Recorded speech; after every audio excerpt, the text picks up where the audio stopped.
La disdiapodocinesia o adiapodocinesia es un indicador de enfermedad cerebrosa. ¿De acuerdo? En la exploración del cerebelo, la coordinación. A ver, estos jóvenes, ¿cuántos han quedado vivos de esta clase? Usted está haciendo una prueba fina, está evaluando su cerebelo. Los que no pueden hacer así, avisen al final de la clase. ¿Ya? Jóvenes, ¿ustedes tienen dificultad de ponerse su camisa? No. ¿Por qué? Porque tienen movimiento fino, tienen coordinación. ¿Pero han visto a los pacientes con Parkinson? A un adulto mayor, a ver, diga que tiene Parkinson, que se abotona. Entonces, uno tiene que ser observador de todas estas cosas. ¿De acuerdo?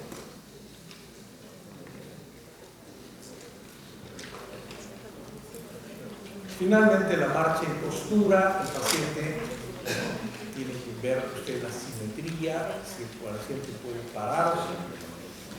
A ver, jóvenes, supongamos que mañana es el examen. Depende de esto si pasan al SUNED o no. ¿Qué evalúa el Romberg? ¿Qué evalúa el Romberg?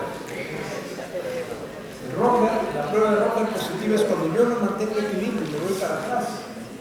Evalúa la sensibilidad profunda y la integridad de los cordones posteriores de la lengua. ¿Ya? Entonces apunten, porque yo no los quiero ver en el SUNED, ¿no? El paciente podrá caminar en punta, en talones para ver el equilibrio, ¿no es cierto? Pero yo les voy a hacer algo, ¿verdad? A ver, señor, camine. Y el paciente camina así. ¿Qué cosa están observando acá?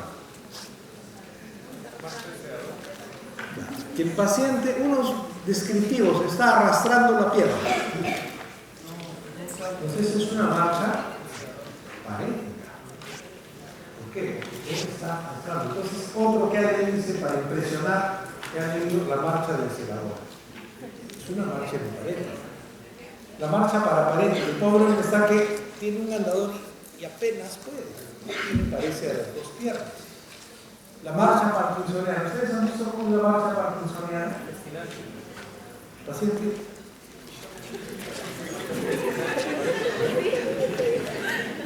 ¿Por qué? Porque camina a pasos chiquitos y tiene dificultad.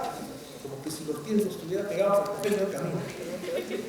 La marcha táxico-cerebelosa, esa marcha, cuando ustedes han estado en una fiesta un poco embriagados, esa marcha cerebelosa. ¿Cuántos de ustedes no han sido llevados jóvenes casi de emergencia en sus casas? ¿Ha sufrido un cuadro cerebeloso? La mamá asustadiza. El licor produce marcha cerebelosa, también la marcha diabética o de ataxia. Hay que explorar la marcha. Hay que explorar la marcha del segador, marcha paréntica, marcha paraparética. Y finalmente los signos menores. Por fin. Jóvenes, acá hay dos cosas. Y esto nunca se olvide. Si usted tiene un paciente que tiene trastorno del sensorio, tiene fiebre, ¿en qué piensas tú? Si tiene trastorno del sensorio, tiene fiebre, ¿en qué piensas? A ver, por fiebre. Por favor, un médico, ¿no? Él es el estudiante de medicina, es el único. A ver, ¿qué piensas cuando hay fiebre? ¿Que es un problema infeccioso, degenerativo, tumoral, medicamentoso? ¿Qué es lo más frecuente? Infeccioso. Y si tiene trastorno sensorio, no tiene molestia abdominal, no tiene tos, no tiene celulitis, tiene dolor de cabeza un poco confuso está. ¿Qué piensas? Una infección del sistema nervioso, ¿no? Porque la abuelita dice, algo le está pasando en su cerebro. El doctor dice, es una encefalitis, es una meningoencefalitis. Se da en pediatría también. ¿Cómo evalúas la meninge? Signos meningos. El paciente está en el punto, tú levantas y encuentras, ¿qué encontramos cuando hay irritación meningea? Rigidez. Y puede ser por meningoencefalitis o por una irritación meningea de una hemorragia subaracnoidea. Hay rigidez de nuca. ¿Ya? Cuando hay irritación de las meninges y de las raíces espinales por procesos inflamatorios de curso agudo, meningitis bacteriana viral o hemorragia subaracnoidea, hay cefalea, hay fiebre, fotofobia, hiperestesia cutánea, vómitos sin compromiso variable. No de la conciencia, hablamos de un síndrome meningio. Jóvenes, pero si hay trastorno del sensorio y fiebre, tienes que sospechar la posibilidad de una meningitis. ¿Qué signos? Buscaremos la rigidez de nuca y dos signos importantes, Kerning y Brucins. Así como han aprendido, ¿cómo se llama la maniobra esta? Mingasini. ¿Cómo se llama cuando tienes la planta del pie y lo mueves? ¿Cómo se llama? Babinski. Y los 800 cosas que le haces a los costados, los sucedáneos de Babinski. Ahora, no le digan a la doctora Cosa que él utiliza un lenguaje popular, pero a veces uno llega un poquito más. ¿Cuáles son los sucedáneos de Babinski? Hoffman, Chao, ¿no es cierto? Hoffman. Bueno, pero acá estamos evaluando ya. A ver, cuando hablamos de dismetría, ¿de qué estoy hablando? Cuando hablamos de rigidez en reposo, ¿de qué estamos hablando? Extrapiramidal. Cuando hablamos de rigidez extrapiramidal. Cuando hablamos de Kerning y Brusinski, inmediatamente usted tiene que pensar en su síndrome meningio. Imagínese el paciente en decúbito dorsal, ¿no es cierto? En el paciente en decúbito dorsal se flexionan las caderas y las rodillas al intentar extender las extremidades inferiores. ¿Qué va a pasar? El paciente está así. Lo primerito que hago es, para evaluar un síndrome meningio, ¿qué es? Buscar rigidez de nuca, ¿no es cierto? Y luego buscar el signo de Kerning. Levanto, ¿no es cierto? Extender las extremidades inferiores y el paciente va a contraer y flexionar la cadera y las rodillas, ¿de acuerdo? Entonces el Kerning, evalúo la rigidez de nuca y luego el paciente, al tratar de extender los miembros inferiores como hay irritación, trata de contraer la cadera y las rodillas. Y también el Brusinski. Pongo la mano debajo de la cabeza del paciente y otra sobre el tórax. Flexiono el cuello y observo la reacción refleja de flexión de caderas y rodillas. Evalúo, tiene rigidez de nuca. Sigo moviendo y voy a ver que haya contracción de tanto la cadera como las rodillas. Entonces, si yo tengo un paciente joven que tiene cefalea, fiebre, trastorno sensorio, pienso en una meningitis, un dolor súbito de cabeza con trastorno de conciencia y encuentro rigidez de nuca, inmediatamente, ¿qué está afectado? La meningitis. ¿Qué le tengo que evaluar? Si tiene rigidez de nuca, el signo de Kerning o el signo de Brusinski. ¿Ya? Signo de Kerning. Levantas y tratas de flexionar, ¿no es cierto?, la rodilla. Y en el Brusinski, le levantas la cabeza y el paciente, ¿qué va a hacer? Va a levantar y flexionar la rodilla. Entonces, revisen bien y practiquen su signo de Kerning, su signo de Brusinski. Bien, y con esto ya terminamos, jóvenes. Hay un examen neurológico que en realidad no es de rutina, eso es muy específico. Hay pacientes que les gusta la equitación.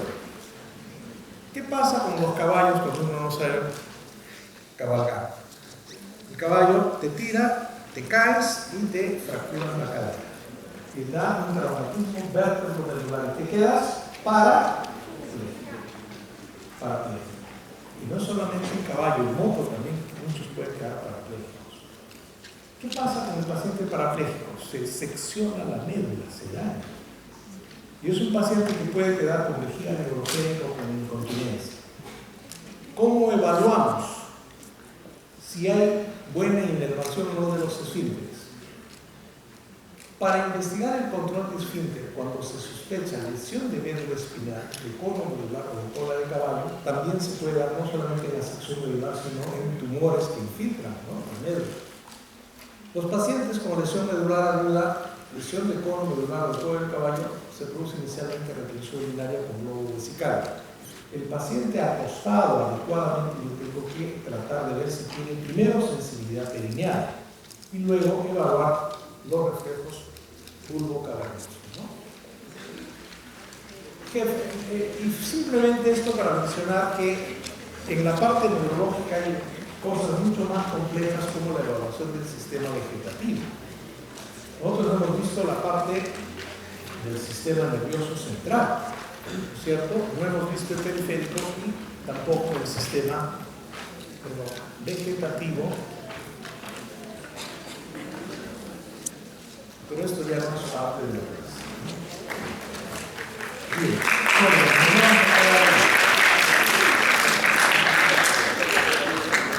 ahora, hay algunas cosas, jóvenes, que se quedan un poco en cierto nivel de precisión. Pero ¿cuál es el objetivo de esta clase? Primeramente, un examen neurológico no es cosa del otro mundo. Tiene que tener 8 componentes. Primero, evaluamos la. Segundo, la cognición. Tercero, pares craneales. Cuarto, función motora. Quinto, los reflejos. Sexto, la sensibilidad, el equilibrio y la marcha y los signos meningios. ¿Cierto? Con eso no hay pierde. ¿Dónde debemos hacer mucho énfasis? ¿Cómo evalúo la conciencia? ¿Con qué escala? ¿Cómo evalúo la cognición? ¿Qué vía tengo que tener en cuenta para evaluar y entender los trastornos motores? ¿Cuál es la vía? La vía piramidal. ¿Cuáles son los signos anormales de la vía piramidal? Babinski y sus sucedáneos. ¿Cierto? ¿El Hoffman es parte de un reflejo anormal? Chao. Bien. En la sensibilidad, ¿cuántas sensibilidades conocen? Termoalgésica, que es la superficial, que va por la vía espinotalámica, esa se decusa. Y la otra sensibilidad profunda, o propioceptiva, que va por los cordones posteriores, ¿cierto? Y obviamente esto te va a, ¿no es cierto? ¿Qué signo evalúa la sensibilidad propioceptiva? ¿Cómo se llama? Cuando un paciente tiene Rosenberg positivo, tiene daño a nivel de su cordón posterior. El paciente tiene signo de Kerner-Indrusinski. ¿De qué estoy hablando?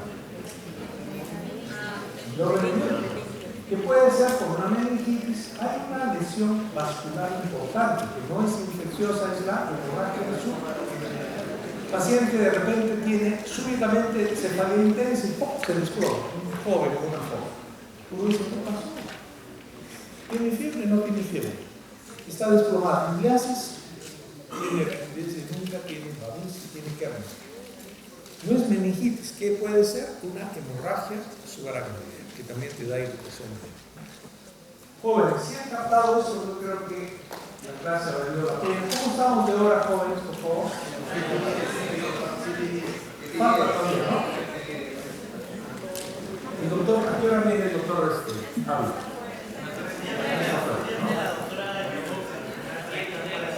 ¿A qué hora viene? 130, o sea, nos falta 3 minutos. Ya. La siguiente clase sí va a ser mucho más sencilla, pero quiero que ya tengan igual un poquito de paciencia.